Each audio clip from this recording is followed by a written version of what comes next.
कोकणातील प्रत्येक अपडेट जाणून घेण्यासाठी आजच माझे कोकणच्या सोशल मीडिया प्लॅटफॉर्मला लाईक, फॉलो आणि सबस्क्राईब करा.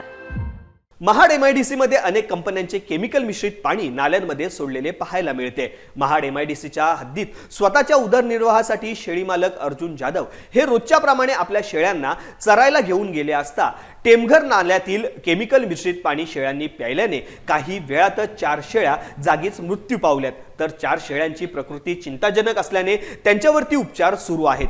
या घटनेमुळे शेळी पालक अर्जुन जाधव आणि त्यांच्या कुटुंबावरती दुःखाच्या डोंगराबरोबरच आर्थिक संकट कोसळलं आहे. प्रदूषण करणाऱ्या कारखान्यांवरती आणि त्यांना पाठीशी घालणाऱ्या प्रदूषण नियंत्रण मंडळाविरोधात गुन्हा दाखल करावा अशी मागणी केली जात आहे.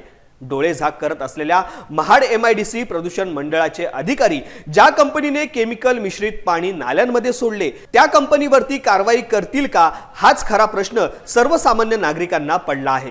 शेळी पालक काय बोलत आहेत ते देखील आपण पाहूया.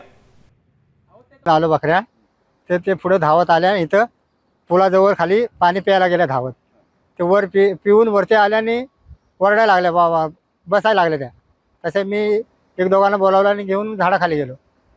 तर 4 जागेवर मेल्या, 5 आणि 4 उपचार आहेत चालू.